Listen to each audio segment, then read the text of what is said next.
आपसे मैं अगर एक लाइन में पूछूं कि 2014 और 2017 जब देश में कांग्रेस की सरकार थी, उत्तर प्रदेश में समाजवादी पार्टी की सरकार थी, तब से अब में कोई अंतर आया है कि नहीं आया? मेरी माताओं बहनों, आप भी बताओ, अंतर आया है कि नहीं आया? दोनों हाथ उठा बताओ, अंतर आया है कि नहीं आया है? आया है ना। पहले घर से अगर कोई बहन बेटी, जब समाजवादी पार्टी की सरकार थी, शाम को घर से अकेले जाना चाहे तो किसी घर वाले की हिम्मत पड़ती थी क्या बिटिया घर से बाहर अकेले चली जाए? हिम्मत पड़ती थी क्या? लेकिन आज किसी गुंडे, अपराधी, माफिया, मनचले की हिम्मत नहीं है कि किसी बेटी को छेड़ दे, क्योंकि उसे मालूम है कि अगर किसी बहन बेटी को छेड़ दिया तो ये भारतीय जनता पार्टी की डबल इंजन की सरकार है। देश में माननीय प्रधानमंत्री श्री नरेंद्र मोदी जी और उत्तर प्रदेश में मुख्यमंत्री आदरणीय योगी आदित्यनाथ, ये डबल इंजन की सरकार, अगर किसी ने बहन बेटियों को छेड़ा तो उसे हमारी सरकार छोड़ने वाली नहीं।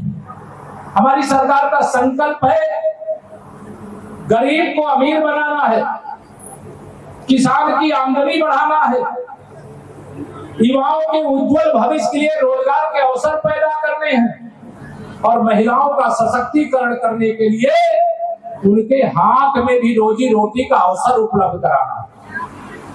और अभी मैं यहाँ देख रहा था एसआरएलएम के कुछ ही स्टॉल लगे हुए हैं, लेकिन ऐसी दीदियां हैं, कोई खाने पीने की सामग्री बना रही है, कोई बच्चों का ड्रेस बना रही है, कुछ ना कुछ कमाई का एक रास्ता शुरू हुआ। और इसी के कारण जैसे यहाँ शुरू हुआ वैसे पूरे उत्तर प्रदेश में, देश में शुरू हुआ और 3 करोड़ गरीब परिवारों की महिलाएं आज लखपति दीदी बन गई, लखपति दीदी। और प्रधानमंत्री जी ने कहा है जो 3 करोड़ लखपति दीदी है, इनमें से हमें 6 करोड़ को लखपति दीदी बनाना है, अर्थात जो अभी छूट गई है उनको भी रोजगार का अवसर उपलब्ध कराना।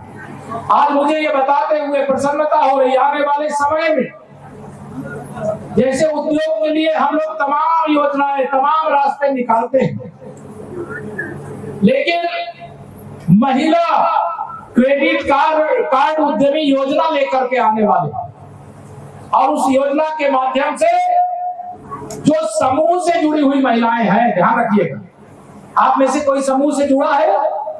दोनों हाथ उठा बताओ, जुड़ा है? अब जो लोग समूह से जो दीदियां जुड़ी हुई हैं, अब आने वाले समय में उनके खाते में 20,000 रुपए का क्रेडिट आ सकता है, पैसा आ सकता है, और फिर 50,000 भी आएगा, फिर 1 लाख भी आएगा। और मैं आपको ये बताऊं कि अगर महिलाएं महीने में 10,000 कमाए तो जितना अच्छा घर चला सकती है, उतना अच्छा घर 1 लाख रुपया महीना कमाने वाला पुरुष नहीं चला सकता। बताओ सही है कि नहीं? दोनों हाथ में बताओ सही है कि नहीं? आपको अभी भिजवा दे क्या? राशन मिल रहा है कि नहीं मिल रहा? बताते हैं, ये बहुत जल्दी आने वाला। आपके राज्य की खबरें, आपके शहर की खबरें सबसे पहले जानने के लिए देखते रहें अमर उजाला। चैनल को सब्सक्राइब जरूर कर लें और पाएं हर अपडेट।